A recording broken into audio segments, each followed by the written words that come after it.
Herkese merhaba. Hazbin Hotel'in ikinci sezonunun ardından ortalık tam anlamıyla toz duman. Görünen o ki Vox yaptığı son hamlelerde hem Alistair'ın hem de Lucifer'ın itibarını yerle bir etmiş durumda. Cehennemin hiyerarşisi sarsılıyor ve bu iki dev ismin tekrar zirveye çıkabilmesi için tek bir yol var.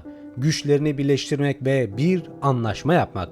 Bugün Hazbin Hotel topluluğunda giderek daha fazla konuşulmaya başlanan ve 3. sezon için her şeyi değiştirebilecek devasa bir teoriyi masaya yatırıyoruz. İnfazcı teorisi.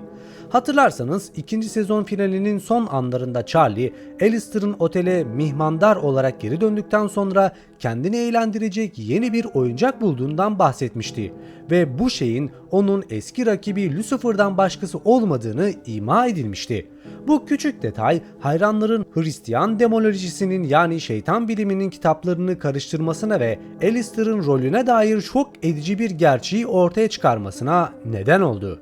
Hazırsanız Alistair'ın neden Lucifer'ın sadık infazcısı olacağını ve bunun dizinin geleceğini nasıl karanlık bir yola sokacağını derinlemesine dalacağız. Aynı zamanda dostlar, videoya geçmeden önce videoyu beğenmeyi, kanalıma abone olmayı, teoriler için Instagram'dan veyahut da yorumlarda bana ulaşabilirsiniz ve katıl üyesi olarak hem bu videoya destek olabilir, hem videolara daha erken erişim elde edebilir, hem de Overlordlar arasında yerini alabilirsin. Lafı fazla uzatmadan ben Masalcı Dede, kanalıma ve videoma hoş geldiniz. Peki bu infazcı fikri nereden çıkıyor? Sadece bir hayran uydurması mı? Aslında hayır. Temelleri oldukça sağlam.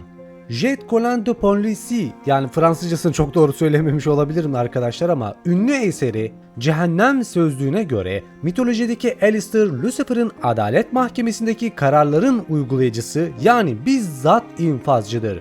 Kitapta Alistair, cehennem iblisleri arasında bile son derece zalim ve sert biri olarak tanımlanır.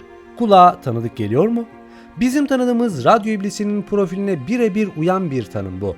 Vox'un 2. sezondaki güç gösterisinin sonuçlarını ve dizinin gidişatını düşündüğümüzde senaryonun bu mitolojik kökene sadık kalarak ilerlediğini görmek zor değildir. Şimdi diyebilirsiniz ki ama bekle dostum, Alistair ve Lucifer birbirlerinden nefret ediyorlar. 1. sezondaki o meşhur atışmalarını, Mythic Grams seviyesindeki husumetlerini unuttun mu? Evet, haklısınız dostum ama şöyle bir gerçek var. Alistair sırf Lucifer ona bir bardak atlığı kullanmasını söyledi diye oteli terk edecek kadar gururluydu. Ama o zamandan bu yana köprünün altından çok sular aktı.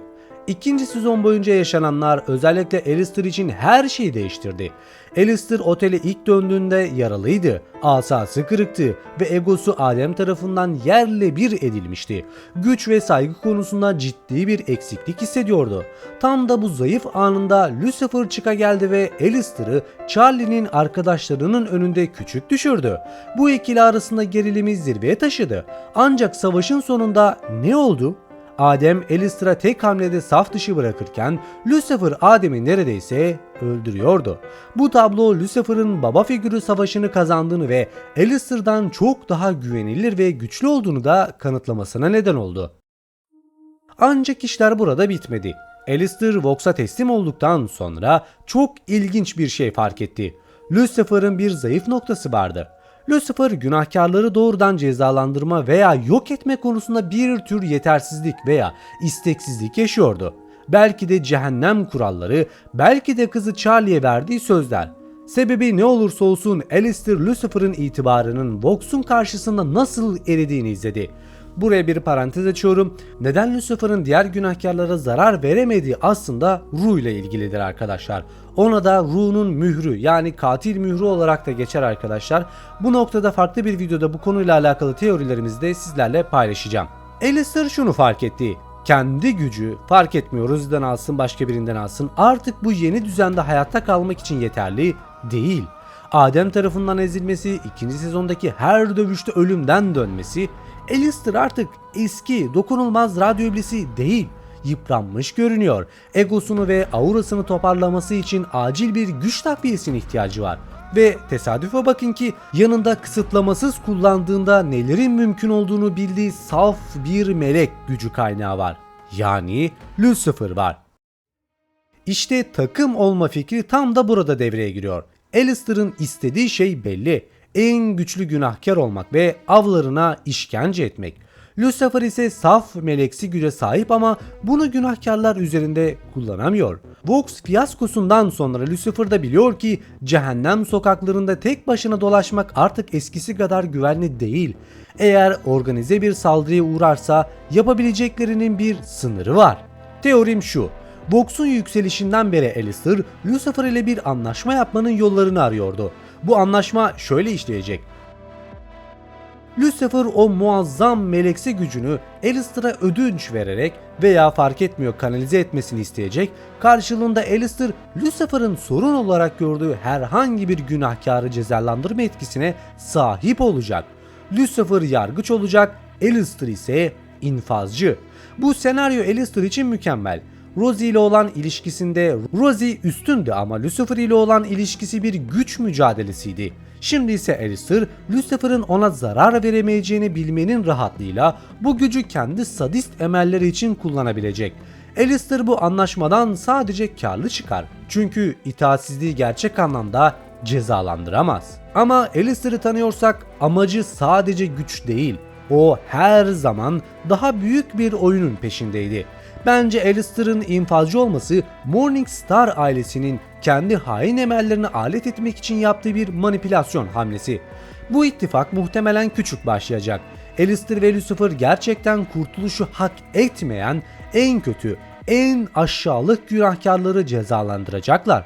Alistair bunu Charlie'ye şöyle pazarlayacak.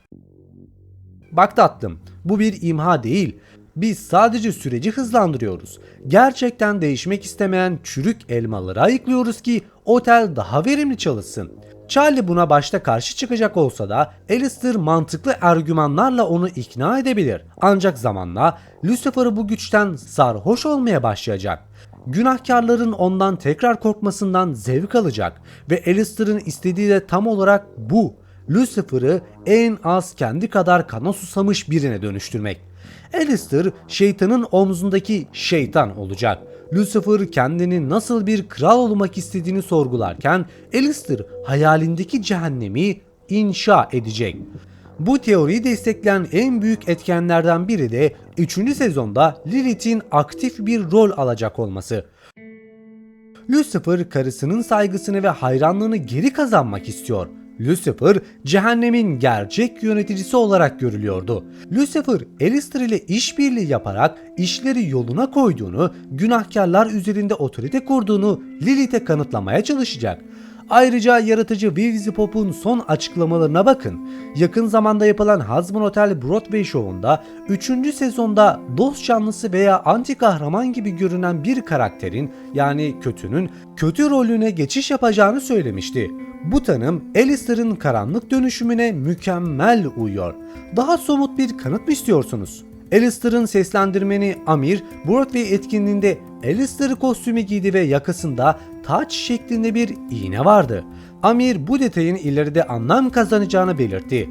Lucifer cehennemin kralı, yani tacın sahibi. Alistair'ın o tacı, yani simgesini taşıması onun krallığının sağ kolu, yani infazcı olduğunun görsel bir kanıtı değil de nedir ki? Bir nevi kralın eli Alistair olacak. Alistair özgürlüğüne kavuştuğunda ipleri eline alan kişi olacağını yemin etmişti ve bana sorarsanız bunu başarmanın tek yolu da kendini şeytanın hizmetkarı gibi gösterip aslında kuklacı olmaktan geçiyor.